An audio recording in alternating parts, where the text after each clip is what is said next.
দেখে নাও। তাহলে model question paper 13 page number 444 থেকে 446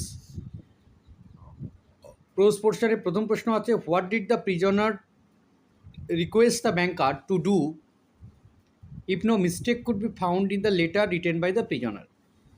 যে বন্দি ব্যাংকারকে কি অনুরোধ করেছিল, যে চিঠিটা লিখেছিল বন্দি ব্যাংকারকে, সেখানে যদি কোনো ভুল না পায়। উত্তর হচ্ছে B, he was requested to fire a shot in the garden. সে বাগানে একটা গুলি করতে বলেছিল। 2 নম্বর, why did the narrator of the night train at Deoli leave for Dehra earlier than usual.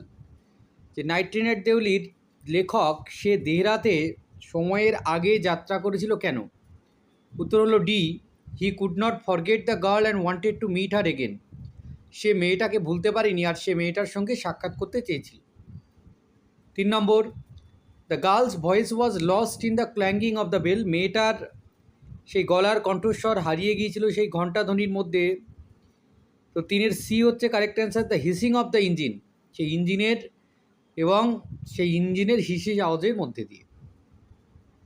4 নম্বর, to avoid unnecessary rumours the banker took the letters from the table and kept it in his fireproof safe. যে কোনো রকম গুজব যাতে না ছড়ায় সেই জন্য ব্যাংকার চিঠিটাকে টেবিল থেকে তুলে নিয়েছিল আর তারপর সেই আগুন নিরোধক সেফের মধ্যে সেটাকে ঢুকিয়ে দিয়েছিল। 5 নম্বর হচ্ছে pick out the false statement. False স্টেটমেন্টকে খুঁজে বার করতে হবে। স্টেটমেন্ট 1 হচ্ছে, the girl in the night train at Deoli was barefooted. খালি পায়ে ছিল মেয়েটা। She had shiny black hair. তার চুলগুলো ছিল বেশ কালো, চকচকে, উজ্জ্বল। তো A both statements are true, কারণ দুটো স্টেটমেন্টই সঠিক। 6 নম্বরে চলে যাও, rearrange the following sentence in correct order. Rearrange করতে হবে। কারেক্ট সিকোয়েন্স হচ্ছে এ, 2, 3, 1, 4।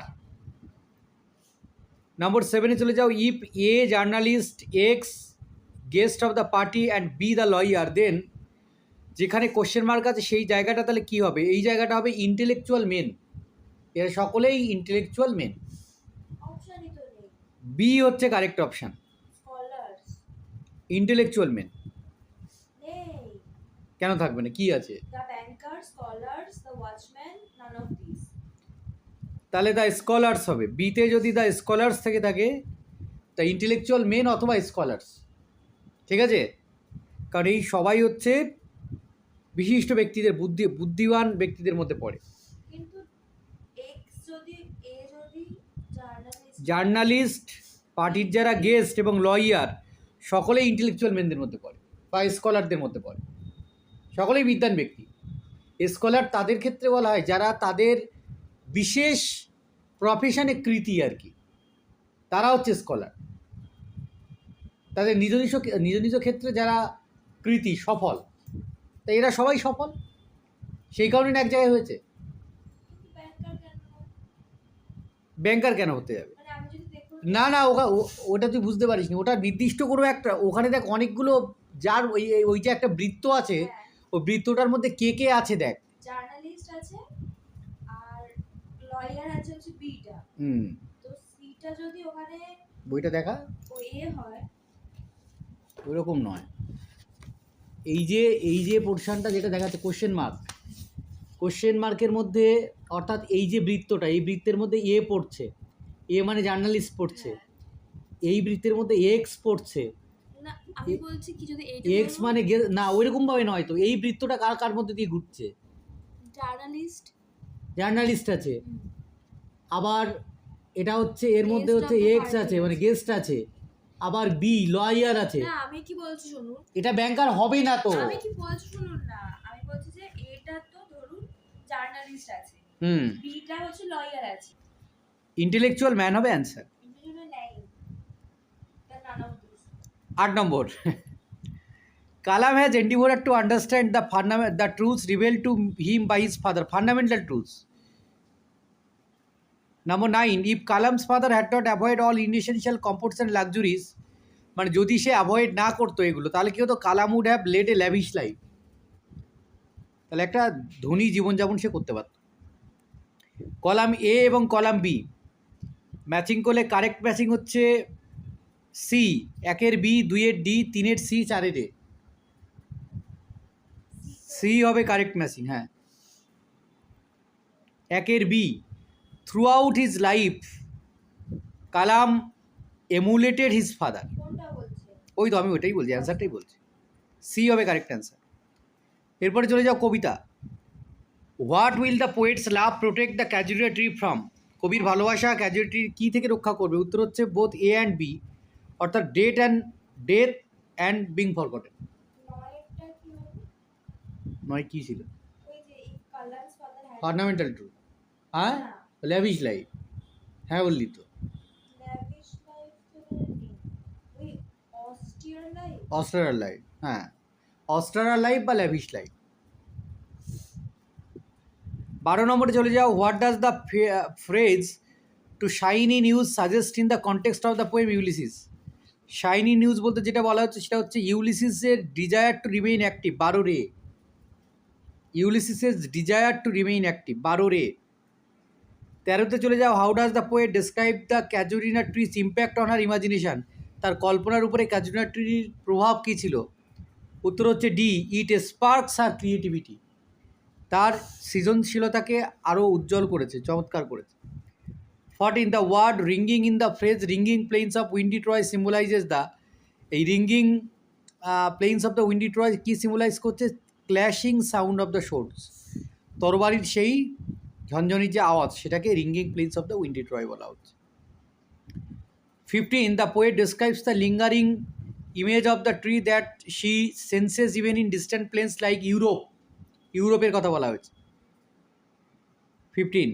16তে হচ্ছে ট্রু স্টেটমেন্টকে পিক করতে হবে। এখানে ট্রু স্টেটমেন্ট হচ্ছে 2 এবং 4 হচ্ছে ট্রু স্টেটমেন্ট, 2 এবং 4।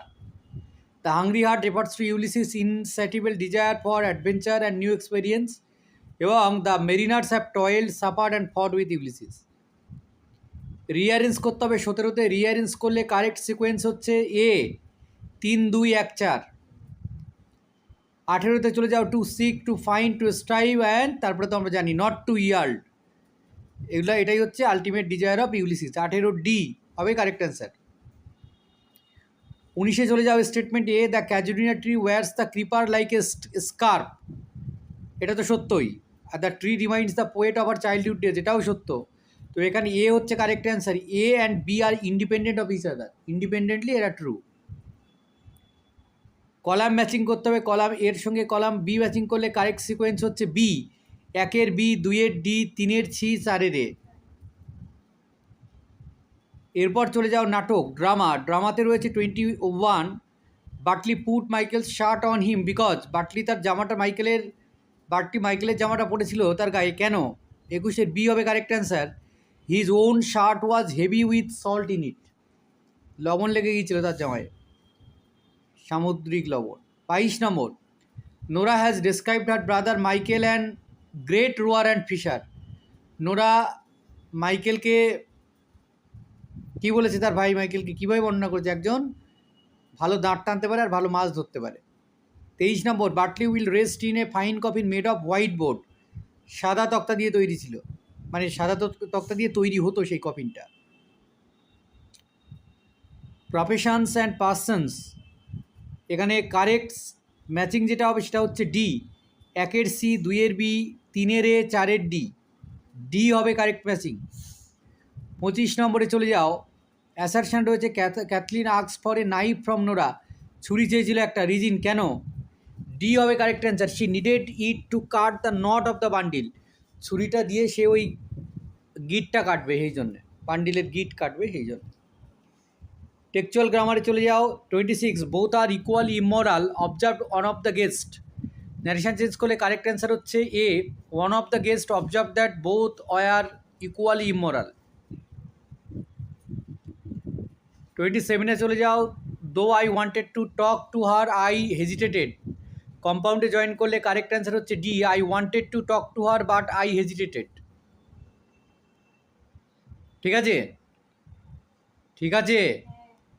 28, my eyes delighted on the casuarina tree at first, the casuarina was, the casement was wide open, কমপ্লেক্সে জয়েন করলে কারেক্ট অ্যান্সার হচ্ছে D, as the casement was wide open my eyes delighted on the casuarina tree at first.